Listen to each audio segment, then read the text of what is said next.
Halo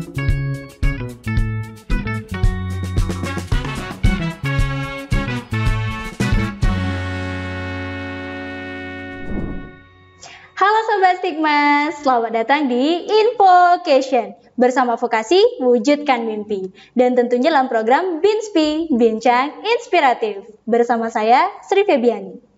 Oke Sobat Stigmas, pada kesempatan kali ini kita telah kedatangan bintang tamu yang sangat spesial, yaitu merupakan salah satu alumni dari SMK Negeri 1 Mas Ubud. Oke, halo Kak. Halo. Gimana nih kabarnya hari ini Kak? Astengkara baik. Astengkara selalu baik. Oke, silakan Kak untuk memperkenalkan diri terlebih dahulu. Halo Sobat Stigmas, perkenalkan nama aku Sang Ayu Geva, bisa dipanggil Geva. Biasanya adik-adik kelas tuh manggilnya Moge gitu kan. Nah, aku dari alumni SMK Negeri 1 Mas Ubud, jurusan multimedia, MM atau sekarang tuh namanya Desain Komunikasi Visual ya, DKV. Angkatan tahun ajaran 2022-2023. Wow, oke, jadi jurusan multimedia gitu ya Kak. Untuk akhir-akhir ini kesibukan Kakak tuh apa nih? Kuliah, kerja, freelance atau apa? Oke, kebetulan aku sekarang udah kuliah ya, kuliah di Telkom University di Bandung. Itu sekarang ngambil jurusan Digital Public Relation atau bahasa Indonesia tuh Humas Digital, hubungan masyarakat digital. Terus paling kesibukannya ya tugas-tugas kuliah aja. Terus kalau dibilang freelance juga. Kebetulan backgroundnya kan multimedia ya. Jadi freelance foto video, terus desain grafis juga. Oh gitu. Jadi aktif kuliah, aktif freelance juga. Gitu. Jadi kakak kan ngambil jurusan humas digital. Itu kan sedikit melenceng ya dari multimedia. Sedikit keluar lah. Itu alasan kakak milih humas digital tuh apa sih? Oke, mungkin kalau dari namanya tuh mungkin kedengarannya sedikit melenceng ya. Tapi sebenarnya di humas digital itu namanya ada digitalnya kan. Nah, itu tuh kita ada mata kuliah fotografi digitalnya juga. Terus ada desain grafisnya juga untuk mengunggah press release kayak gitu. Jadi masih berkesinambungan lah sama background SMK dulu. Terus karena aku kan punya background sebagai seorang sutradara ya dulu, jadi kayak leader gitu. Terus ada skill komunikasi yang menurutku perlu ditunjang lagi, bisa diasah lagi. Jadi kebetulan di Humas Digital itu masuknya ke Fakultas Komunikasi dan Bisnis. Nah, jadi kan aku suka ngomong nih ibaratnya lah ya, kalau orang komunikasi kan pasti kayak aku suka ngomong kayak gitu. Nah, aku juga dulu sebagai seorang leader pasti harus bisa komunikasi sama tim dong, harus bangun komunikasi sama tim. Belum lagi kalau kita syuting film gitu kan, dulu harus minta izin dulu, harus negosiasi dulu. Nah, jadi hal-hal kayak gitu tuh aku pelajarin dan aku pengen coba implementasikan di dunia kuliah gitu. Gimana sih? Nah, ada nggak sih berguna nggak sih ilmuku ini kira-kira bisa menarik perhatian orang gitu, kayak gimana cara kita komunikasi, retorika kita bisa, kita punya retorika yang bagus, jadi orang tuh bisa kayak terbujuk gitu loh, misalnya kayak ngajak-ngajakin apa gitu, iya benar, persuasif gitu. Jadi di suatu perusahaan itu kan pasti memerlukan adanya seorang humas, orang yang bisa menjadi penghubung antara perusahaan dengan masyarakat atau perusahaan dengan publik lah ya, betul, dengan media, dengan apapun itu yang bisa, pokoknya tujuannya untuk mempertahankan citra dan reputasi dari perusahaan tersebut. Nah, pengen aja gitu kayak melatih skill komunikasi, betul, kayak gitu. apa namanya, public speakingnya juga kan, terus persuasifnya tadi bisa ngembangin bakat-bakat gitu, terus sama make skill di multimedia yang tadi kayak di fotografi kayak gitu. Oke, lebih ke melatih bagaimana cara berkomunikasi dan hubungan dengan masyarakat gitu ya Kak. Dan dengar-dengar nih Kak, dulu kayaknya Kakak sempat ikut student exchange nih ke luar negeri. Iya benar. Itu gimana sih Kak, kok bisa tembus gitu student exchange? Karena kan yang saya tahu ya, untuk ikut student exchange itu benar-benar sulit dan benar banyak banget persiapannya. Itu gimana tuh Kak, kok bisa tembus? Sebenarnya aku juga nggak kepikiran sih, kayak paling habis ujian UKK kan ya, kalau kita SMK kan UKK ya, habis UKK ya udah kuliah. Nah kebetulan sebelum UKK pun aku udah daftar gitu kan, udah cari-cari informasi gitu tentang jurusan dan tentang kampus yang mau aku sekolah gitu ya. Nah kebetulan nih kepala sekolah kita kan ya Pak Kumang Purwata itu kan aktif banget nih di direktorat gitu kan. Nah jadi dapat surat undangan tuh, dapat surat undangan, dapat surat undangan dari direktorat. Terus di-chat langsung nih sama Pak Kumang. Kayak secara langsung gitu. Iya, kayak di-chat tiba-tiba. Kalau HP ku tuh ya kan ada nomor-nomor semua guru tuh buat minta izin segala macam kan. Nah, kalau udah nama Pak Purwate ini udah muncul di notifikasi, aduh langsung deg-degan apa nih gitu kan. Apalagi tiba-tiba surat undangan apa nih gitu kan. Diundang ngapain gitu kan. Baru buka langsung disuruh cepat daftar, langsung siapin berkas-berkas apa kan bingung kan, udah mau ujian mau juga lulus, gitu. Bukan mau lulus sih sebenarnya, belum lulus waktu itu. Nah, terus akhirnya lu buka itu berkas-berkas banyak banget, terus sampai kita tuh harus punya budaya juga, harus punya background sebagai pelestari budaya gitu, kayak bisa nari, bisa nyanyi atau gimana gitu. Karena salah satu syaratnya itu yaitu bisa melestarikan budaya kita di luar negeri itu, di tempat kita mau student exchange. Nah, kebetulan aku student exchange-nya itu ke negaranya di Jepang. Ke Jepang. Sebagai yang kita tahu kan, kalau di Jepang itu mereka lagi krisis usia produktif kan. Mereka juga lagi banyak banget, bukan dari negara Indonesia aja, tapi dari negara Asia Tenggara juga, kayak aku waktu itu di kelompok B itu Indonesia, Laos, Thailand, Filipina, Singapura. Berarti kolaborasi sama negara lain juga. Iya benar, gitu itu pokoknya 5 negara ini. Nah terus akhirnya udah bikin surat-surat itu kan, udah penuhin berkas-berkas semuanya. Habis itu kirim ke direktorat. Besoknya banget langsung dihubungi, langsung interview pakai bahasa Inggris. Aku tuh yang kayak kaget gitu tiba-tiba kan kok bahasa Inggris gitu. Sebenarnya bukan ke bahasa Inggrisnya nggak apa-apa, cuman tentang apa ini gitu, masih kayak kaget gitu kan. Masalahnya tuh masanya dikasih jangka waktu gitu. Berapa hari gitu kan buat belajarin gitu. Baru dikasih surat undangan, kirim langsung jeng interview. Bahkan waktu itu aku maunya kirim berkas-berkas itu besokan harinya gitu. Karena aku posisinya waktu itu lagi di luar, lagi nggak di rumah. Nah, Pak Komang nyuruh pokoknya hari ini kirim hari ini. Waduh, harus hari ini banget. Iya, karena suruh ibuku foto-foto piagam semua segala macam kan. Habis itu kirim berkas itu, dan itu harus pokoknya nanti lah itu ya. Terus pokoknya campur aduk deh perasaan itu, tegang kan, secara kaget dan pengen juga sebenarnya kan ikut student exchange ini kapan lagi gitu. Terus berharap juga kan semoga bisa tembus gitu. Sekarangnya tembus ternyata. Iya, sekarangnya tembus. Nah, terus besokan awalnya tuh 2 hari dari kirim berkas itu, sebenarnya rencananya tuh 2 hari kemudian baru interview. Tapi ada Butri, kalau kalian tahu di video kemarin kan sempat nonton ya. Sempat diundang ke sini. Butri aku langsung disuruh chat Butri, terus Butri besok aja udah, pokoknya besok aja. Langsung. Iya, besok. Bener langsung banget. Besok, terus di chat udah enak nih kan, besok dapat santai nih, dapat prepare gitu.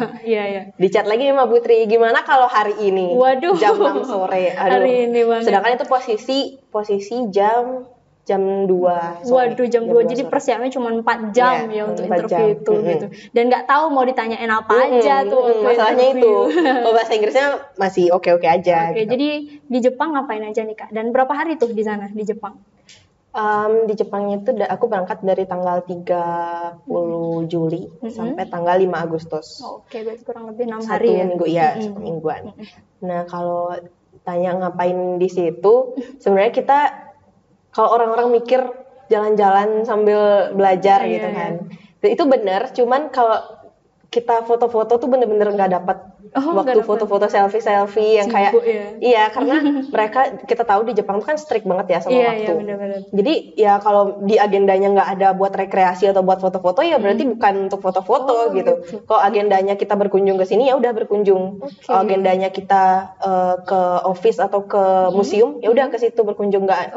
Dan kalau kita mau foto-foto pun itu nggak sembarangan, harus izin dulu. Apalagi kalau kita di Indonesia gampang lah ya, ada anjing lucu kita tinggal foto, anak kecil lucu foto, itu nggak boleh di situ kayak gitu. Karena dia emang terkenal lebih strict gitu kan. Apalagi kalau privasi kan. Bener. Dan ngapain aja tuh selama di Jepang? Kalau hari pertama itu aku nyampe pagi-pagi, jam 8 pagi, langsung dijemput sama guide-nya dari GST, Japan Science Technology.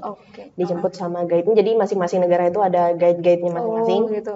Kebetulan aku sama Miss Hiro. Ada Hiro, jadi manggilnya itu Hiro-sang. Kita manggilnya Hiro-sang. Nah, Miss Hero ini guide kita pertama itu kita ke Imperial Palace. Jadi Imperial itu kayak tempat apa ya? Kayak taman gitu. Terus ada kayak kerajaannya mereka. Kerajaan kuno mereka. Pokoknya kayak gitu. Kayak sejarah, tempat-tempat sejarahnya mereka lah gitu kan. Itu kayak kerajaan zaman dulunya mereka. Jadi gitu.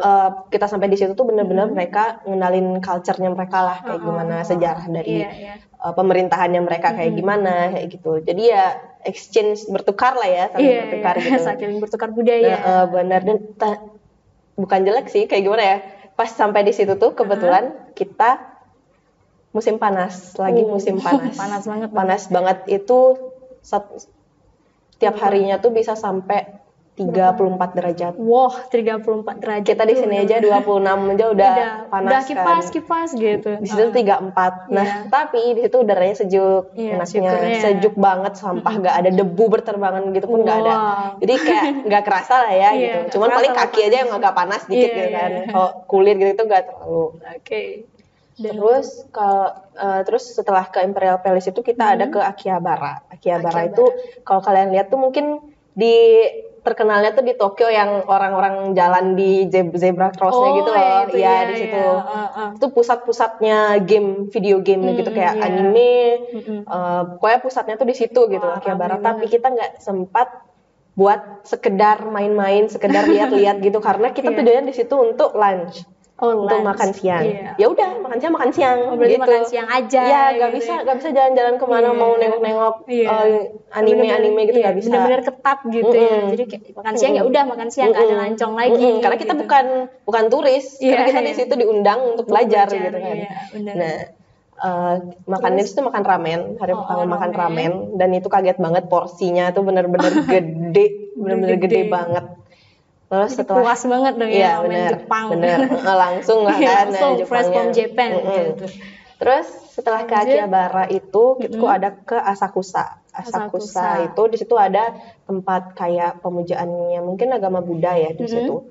Jadi kayak tempat ibadah lah di situ. Terus kalau mau masuk lagi itu ada kayak street marketnya gitu. Street market itu ya kayak orang jualan-jualan pernak-pernik dari Jepang lah kan, kayak gantungan kunci, kipasnya Jepang gitu tuh. Nah di situ tuh aku beli green tea. Aku pikir green tea kayak di Indonesia kan, green tea tuh manis, ada manisnya kayak teh biasa lah gitu kan. Ternyata itu pahit banget. Berarti green tea yang asli green tea. Yang asli itu pahit asli banget. Daun gitu. Pahit banget. Nah, terus teman-teman aku tuh pada beli mochi. Mochi di situ tuh mahal, agak mahal. Tapi karena kita di situ pengen kapan lagi gitu kan, ya udahlah beli gitu. Bang ada yang beli bajunya langsung kayak gitu-gitu. Itu kemana lagi nih Kak? Kalau hari kedua tuh kita pengenalan ke kantornya JST, kantornya Japan Science Technology, kantor yang perusahaan yang mungkin bukan perusahaan ya, organisasi yang undang kita untuk student exchange yang mengadakan student exchange ini. Betul. Ke situ jadi ada sambutan dulu dari pimpinannya, terus memperkenalkan JST itu seperti apa, terus culture di Jepang itu seperti apa, kayak manners di situ tuh kayak gimana, sekecil kita ngebow kayak menundukkan kepala gitu, ya etika-etika di situ lah kan. Terus kita juga dikelompokin nih, digabungin di satu negara itu dipecah lagi, jadi kita dalam satu meja itu ada beberapa orang kayak dari Indonesia ada 2, dari Filipina ada 2, pokoknya kayak gitu. Jadi ya kita kenalan, berbaur di situ. Wow, dapat teman dari banyak negara. Banyak negara bener. Ada dari Filipina, dari Laos, Thailand, segala macam. Jadi nggak sama Indonesia aja lah. Gitu. Mukanya juga masih sama-sama aja sih. Karena kita masih Asia Tenggara gitu ya. Jadi masih sama rasnya. Jadi nggak begitu insecure lah kan, biasanya kita kan insecure lah ya. Gitu. Iya kan, enggak karena sama-sama dari Asia Tenggara. Gitu. Terus serunya itu sih kita bisa kenal-kenalan terus bertukar. Ya culture lah ya di situ gimana sih, di Thailand tuh gimana sih, Thailand bener nggak sih ada ini. Bahkan fun fact-nya ya aku kenalan sama orang Thailand, namanya Neno. Nano. Kan kita pernah ada serial di Thailand namanya Nano kan. Terus aku bilang kayak aku pernah nonton nih serial Nano gitu kan. Ternyata orang asli Thailand itu nggak berani nonton Nano. Oh, kenapa gitu tuh? Karena itu benar-benar serial yang serem banget bagi mereka, bahkan mereka pun nggak berani nonton itu. Tapi kita biasa-biasa aja kan nontonnya. Biasa aja nonton. Sampai kaget, kamu beneran berani nonton itu kayak gitu. Dia terkaget-kaget, jadi kok kamu berani nonton gitu ya. Terus ya apa kita jadi buka wawasan kalau kita tuh perlu loh tahu negara lain gitu, karena suatu saat kita bakal kenalan sama orang-orang dari negara lain, dan gitu. Itu tuh bakal bikin orang tuh lebih tertarik gitu kenal sama kita. Dia tuh respect loh sama budaya-budaya luar gitu, bukan hanya budaya dia sendiri gitu kan. Bener-bener. Dan untuk di sana kan berarti kita dari Indonesia juga mengenalkan budaya nih Kak. Nah betul. Itu kakak kenalin budaya berupa apa? Oke, jadi kita juga sempat berkunjung ke Kasiwa Senior High School. Jadi itu kayak SMA-nya di situ. Di situ tuh ada banyak murid-murid SMA-nya juga kan, murid-murid ya kayak kita lah nih, kayak kita ini kayak kunjungan gitu, kita dari student exchange tuh kunjungan ke situ, terus disambutnya tuh mereka pakai kimono juga, di depan tuh ada pakai kimono, jadi kayak bener-bener disambut banget kan, welcome banget gitu ya. Welcome banget. Terus kita di situ juga belajar caranya bikin huruf kanji, pakai bener-bener pakai kayak di drakor-drakor tuh yang kayak tintanya itu dicelup gitu ya. Jadi bukan kuasnya tuh gede banget. Terus ada kertasnya itu harus ditimpa gitu, terus kita nulis. Aku kaku tuh kan beberapa kali bocor gitu sampai kertasnya. Waduh, pokoknya seru deh. Terus mereka tuh juga pintar-pintar banget karena mereka science and mathematics kan. Jadi dia tuh murid SMP tuh mereka udah gabungin gen hewan. Wow. Jadi kayak dia tuh pegang kayak kadal gitu, sejenis kadal tuh biasa aja. Kita tuh semuanya udah panik. Iya, kita udah teriak lihat kecoa aja kita lari. Mereka tuh udah santai aja. Ini aku gabungin dari gen ini sama gen ini kayak gitu. Seru ya belajarnya. Iya, dan itu SMP aku amazed banget sih sama teknologi di situ. Karena kan SMP ngapain sih? Kita paling praktek buat nanam anggrek gitu doang ya kan. Terus kayak kita bikin kacang hijau gitu kan. Gitu. Mereka tuh udah bener-bener wow. Amazing banget. Ada manik-manik untuk kalung gitu kan. Nah itu mereka buat sendiri. Buat sendiri. Aku diajarin cara buatnya, harus pakai api, harus ada racikan apanya. Kayak SMP ngajarin aku kayak gini. Bener-bener kayak wow. Amazing banget gitu adik-adik kita yang ngajarin. Gitu. Nah aku di situ kita emang diwajibkan sih dari Indonesia itu untuk bawa kayak sedikit kenang-kenangan lah gitu kan untuk mereka. Jadi dan aku nggak tukar sama orang luar aja, tapi sama teman-teman lain. Nah kita kan 35 orang. Dari nah itu dari Indonesia itu ada dari Sabang sampai Merauke lah pokoknya. Jadi kita ya saling tukar-tukar pernak-pernik juga. Dari Aceh, aku sekamar sama orang Aceh juga kita saling tukeran. Terus aku bawa ini, kalau untuk yang cewek-cewek aku bawa kipas tari. Kipas tari Bali itu, kipas tari legong itu. Tuh aku kasih untuk anak-anak yang di Jepang. Dia tuh nukernya pakai ini, ada yang pakai permennya Jepang kayak gitu. Itu kan berarti juga ya. Kita ke Jepang belum tentu kita bisa ke Jepang gratis, cuma bawa dapat permen langsung dari Jepang gitu. Bener. Terus kalau untuk yang cowok-cowok aku kasih udang hias itu loh, udang Prada itu.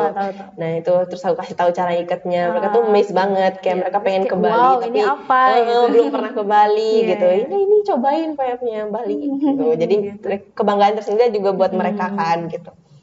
Terus kalau sama yang dari misalnya sesama student exchange, aku kasih ada ke orang Filipina juga. Dia tukernya mungkin dia nggak siapin kenang-kenangan ya.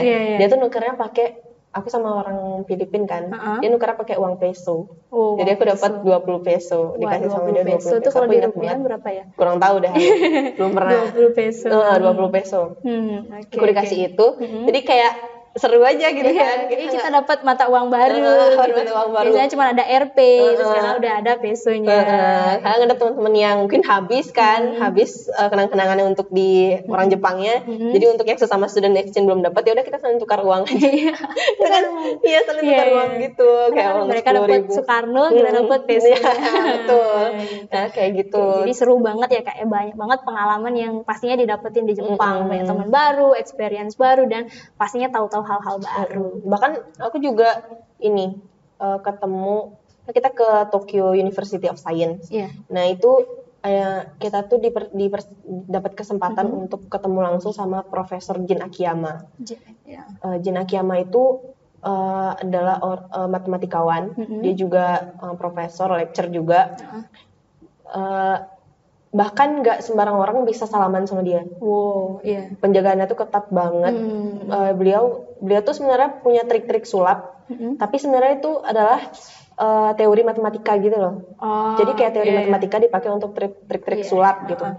Terus kita juga berkesempatan untuk ke laboratorium matematika yang langsung. Jadi kayak ngubah mindset kita kalau matematika itu nggak serumit itu gitu loh.